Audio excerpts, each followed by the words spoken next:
여러분, 무신사나 지그재그, 올리브영 같은 곳에서 마음에 드는 제품을 발견하면 장바구니에 담아두고 며칠을 고민하죠. 지난달에 산 상의랑 어울리는지, 다음 달에 세일은 없는지. 10,000원짜리 티셔츠에 배송비 3,000원이 붙으면 그게 또 마음에 걸려서 결제를 미룹니다. 근데 밤 10시 배달앱 앞에서는요, 20,000원짜리 치킨에 배달팁 4,000원. 망설임 없이 결제합니다. 심지어 최소 주문 금액 맞추려고 치즈볼까지 추가하면서요. 음식은 먹으면 사라지고 물건은 그나마 남는 건데 대체 왜 그럴까요? 의지가 약해서? 충동적인 성격이라서? 꼭 그렇지만은 않습니다. 여기엔 꽤 흥미로우면서도 조금은 짠한 심리학적 이유가 있어요. 첫 번째, 뇌가 확실한 지금을 불확실한 나중보다 훨씬 크게 본다는 겁니다. 옷을 살 때 우리 뇌는 조용히 리스크를 계산합니다. 입어보지도 못했고 막상 받아보면 마음에 안 들 수도 있고 배송까지 며칠이 걸리죠. 돈은 나갔는데 만족은 미래에 있습니다. 치킨은 다릅니다. 내가 아는 그 맛, 결제하고 40분이면 눈앞에 있어요. 행동경제학에서는 이걸 현재 편향이라고 부릅니다. 미래의 보상보다 지금 당장의 보상을 비합리적일 만큼 크게 평가하는 뇌의 경향이에요. 실험에서도 사람들은 지금 당장 10,000원과 일주일 뒤 12,000원 중 대부분 지금 당장 10,000원을 선택합니다. 20%의 이득보다 즉시성이 더 강력하게 작동하는 거예요. 뇌는 본질적으로 인내심이 없습니다. 먼 미래의 멋진 나보다 지금 당장의 따뜻하고 확실한 행복을 훨씬 강렬하게 원해요.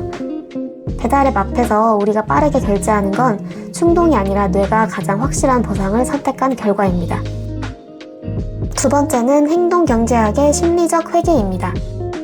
우리는 돈을 쓸 때 의식하지 못한 채로 머릿속에 칸막이를 만들어 놓습니다. 의료비와 식비는 같은 지갑에서 나오는 돈이지만 뇌 속에서는 전혀 다른 방에 저장되어 있어요. 의료비 칸의 돈은 왠지 신중해야 할 것 같습니다. 오래 입어야 하고 잘못 사면 낭비가 되니까요.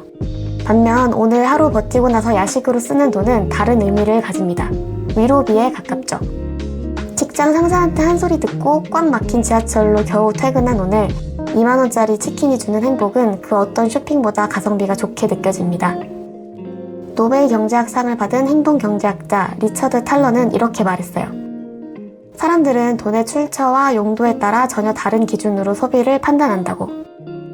같은 30,000원이라도 어떤 방에서 꺼낸 돈이냐에 따라 아깝기도 하고 전혀 아깝지 않기도 한 겁니다. 그러니 배달팁 4,000원은 배달 비용이 아니라 일종의 오늘 하루를 버틴 값이 되는 거예요. 세 번째, 어쩌면 가장 핵심적인 이유입니다. 우리는 아침부터 잠들기 전까지 수없이 많은 선택을 합니다. 뭘 입을지, 뭐라고 답장할지, 이 보고서는 어떻게 마무리할지. 심리학 연구에 따르면 인간의 인지 에너지는 한정되어 있고 선택을 반복할수록 점점 고갈됩니다. 이걸 의사결정 피로라고 해요. 흥미로운 연구가 있습니다. 이스라엘 법원 판사들을 대상으로 한 연구인데요. 오전에 내린 가석방 결정의 승인율은 65%에 달했지만 오후 늦게는 그 비율이 거의 0%에 가까워졌습니다. 판사들이 냉정해진 게 아니라 판단을 내리는 데 쓰이는 에너지가 고갈되면서 뇌가 가장 안전한 선택, 즉 현상 유지 쪽으로 기울어진 거예요. 퇴근 후 배달앱을 켤 때 우리 뇌는 이미 하루치 에너지를 다 쓴 상태입니다. 더 이상 꼼꼼히 비교하고 따지는 게 가능하지 않아요. 그 상태에서 뇌가 내리는 선택은 단 하나입니다. 가장 빠르게, 가장 확실하게 나를 위로해줄 것. 낮에 쇼핑몰에서 그토록 꼼꼼했던 사람이 밤에 배달앱 앞에서 달라지는 건 성격의 문제가 아닙니다. 하루를 그만큼 치열하게 살았다는 뜻입니다. 다 먹고 남은 빈 그릇과 결제 내역을 보면서 너무 스스로를 탓하고 계신가요?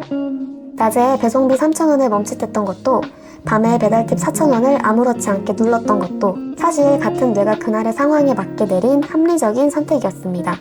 치킨 한 마리, 떡볶이 한 그릇으로 오늘 하루가 조금 나아진다면 그건 충분히 가치 있는 소비예요.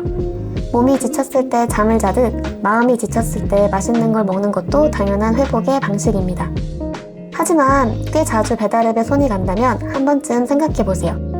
내가 왜 이 시간에 이 버튼을 누르는지, 위로가 필요한 건지 아니면 그냥 배가 고픈 건지. 그 작은 질문 하나가 생기는 것만으로도 충분합니다. 오늘 밤엔 어떤 메뉴를 시키셨나요? 맛있게 드세요.